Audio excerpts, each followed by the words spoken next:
ಸುಧಾಕರ್ ಜೈಲಿಗೆ ಹೋಗೋ ಪರಿಸ್ಥಿತಿ ಬರುತ್ತೆ ಅಂತ ಚಿಕ್ಕಬಳ್ಳಾಪುರದಲ್ಲಿ ಸಿಎಂ ಸಿದ್ದರಾಮಯ್ಯ ಭವಿಷ್ಯ ನುಡಿದಿದ್ದಾರೆ. ಡಾಕ್ಟರ್ ಕೆ ಸುಧಾಕರ್ ವಿರುದ್ಧ ಭ್ರಷ್ಟಾಚಾರದ ತನಿಖೆ ನಡೀತಾ ಇದೆ. ನ್ಯಾಯಾಂಗ ಆಯೋಗವೇ ತನಿಖೆ ನಡೆಸ್ತಾ ಇದೆ. ಡಾಕ್ಟರ್ ಕೆ ಸುಧಾಕರ್ ಭ್ರಷ್ಟಾಚಾರ ಮಾಡಿರೋ ಸಾಕ್ಷ್ಯಾಧಾರಗಳಿದೆ. ತನಿಖೆ ಬಳಿಕ ಡಾಕ್ಟರ್ ಕೆ ಸುಧಾಕರ್ ಜೈಲಿಗೆ ಹೋಗ್ತಾರೆ ಅಂತ ಸಿಎಂ ಸಿದ್ದರಾಮಯ್ಯನವರು ಭವಿಷ್ಯ ನುಡಿದಿದ್ದಾರೆ. ಡಾಕ್ಟರ್ ಕೆ ಸುಧಾಕರ್ ಲೋಕಸಭೆಗೆ ಹೋದ್ರೆ ಭ್ರಷ್ಟಾಚಾರ ಹೆಚ್ಚುತ್ತೆ ಅಂತ ಚಿಕ್ಕಬಳ್ಳಾಪುರದಲ್ಲಿ ಮುಖ್ಯಮಂತ್ರಿ ಸಿದ್ದರಾಮಯ್ಯನವರು ಹೇಳಿಕೆ ಕೊಟ್ಟಿದ್ದಾರೆ.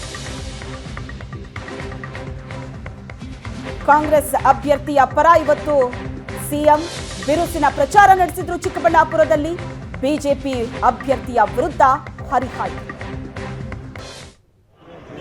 ನೀವು ಈ ಚುನಾವಣೆಯಲ್ಲಿ ತೀರ್ಮಾನ ಮಾಡಬೇಕಾಗಿರ್ತಕ್ಕಂಥದ್ದು, ಒಮ್ಮೆ ನೀವು ತಿರಸ್ಕಾರ ಮಾಡಿರ್ತಕ್ಕಂಥ NDA ಅಭ್ಯರ್ಥಿ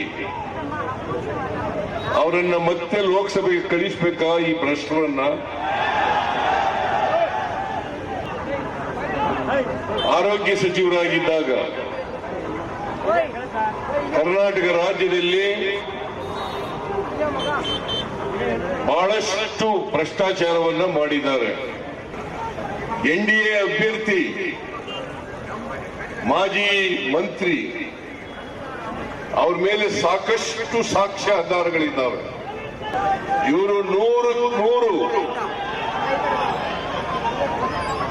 ಭ್ರಷ್ಟಾಚಾರಿ ಅಂತೇಳಿ ತೀರ್ಮಾನ ಆಗಿ ಜೈಲಿಗೆ ಹೋಗಬೇಕಾದಂತ ಪರಿಸ್ಥಿತಿ ನಿರ್ಮಾಣ ಆಗ್ತದೆ.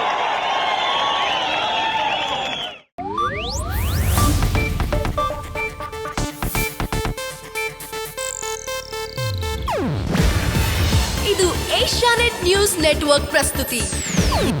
ನೀವು ನೋಡ್ತಿದ್ದೀರಾ ಏಷ್ಯಾನೆಟ್ ಸುವರ್ಣ ನ್ಯೂಸ್.